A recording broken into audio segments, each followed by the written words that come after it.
महाराष्ट्रात अनेक आडनावे आहेत, पण काही आडनावे अशी आहेत ज्यांचा इतिहास शेकडो वर्षे जुना आहे. त्यापैकी एक म्हणजे गायकवाड. हे आडनाव ऐकताच आपल्या डोळ्यासमोर मराठा साम्राज्याचा इतिहास, शौर्य आणि पराक्रम उभा राहतो. पण तुम्हाला माहिती आहे का, गायकवाड आडनावाचा खरा उगम काय आहे? हा वंश कसा सुरू झाला आणि या घराण्याने इतिहासात कोणती मोठी कामगिरी केली? आजच्या या व्हिडिओमध्ये आपण गायकवाड आडनावाचा संपूर्ण इतिहास जाणून घेणार आहोत. उगम. गायकवाड या शब्दाचा उगम दोन शब्दांपासून झाला असे मानले जाते, गाय आणि कवाड. गाय म्हणजे जनावर आणि कवाड म्हणजे रक्षण करणारा, म्हणजेच गायकवाड म्हणजे गायींचे रक्षण करणारा. पूर्वी ग्रामीण भागात गुरे राखणे आणि शेती करणे हे महत्त्वाचे काम होते. त्यामुळे या कामाशी संबंधित लोकांना गायकवाड असे आडनाव मिळाले असे मानले जाते. मराठा साम्राज्यात गायकवाड. काळ बदलत गेला आणि अनेक गायकवाड कुटुंबे मराठा सैन्यात सामील झाली. मराठा साम्राज्याच्या काळात अनेक योद्धे या आडनावाने प्रसिद्ध झाले. त्या काळात मराठा साम्राज्य भारतात खूप शक्तिशाली होते. या काळात अनेक सरदारांनी वेगवेगळ्या भागात राज्य स्थापन केले. गायकवाड घराण्याचा उदय. गायकवाड घराण्याचा सर्वात मोठा उदय गुजरातमध्ये झाला.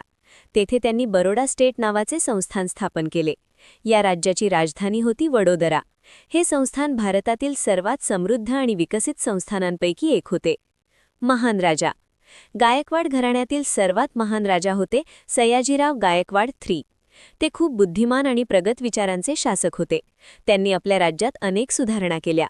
शिक्षणासाठी मोठे काम. सयाजीराव गायकवाड III यांनी शिक्षणाला खूप महत्त्व दिले. त्यांनी शाळा सुरू केल्या, ग्रंथालये उघडली, गरीब मुलांसाठी शिक्षणाची सोय केली. त्यांच्या काळात शिक्षणाचा मोठा प्रसार झाला. समाज सुधारणा. त्यांनी समाज सुधारण्यासाठीही मोठे काम केले. त्यांनी अनेक लोकांना शिक्षणासाठी मदत केली. इतिहासात असेही सांगितले जाते की त्यांनी B.R. आंबेडकर यांच्या शिक्षणासाठीही मदत केली. गायकवाड समाजाची संस्कृती. गायकवाड समाजाची संस्कृती मराठा परंपरेशी जोडलेली आहे. त्यात शौर्य, पराक्रम, घोडेस्वारी, तलवारबाजी यांना महत्त्व दिले जात होते.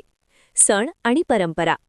गायकवाड समाजात अनेक सण मोठ्या उत्साहात साजरे केले जातात, जसे दिवाळी, दसरा, गुढीपाडवा, होळी.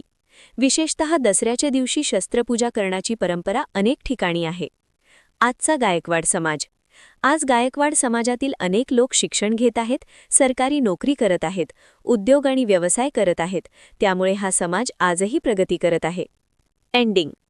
गायकवाड आडनावाचा इतिहास हा फक्त एका कुटुंबाचा इतिहास नाही, तो आहे शौर्य, परंपरा आणि नेतृत्वाचा इतिहास.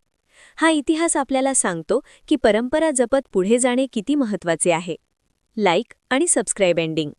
जर तुम्हाला हा व्हिडिओ आवडला असेल तर व्हिडिओला लाईक करा आणि अशाच इतिहास आणि संस्कृतीविषयी माहिती मिळवण्यासाठी आपल्या चॅनलला सबस्क्राईब करायला विसरू नका.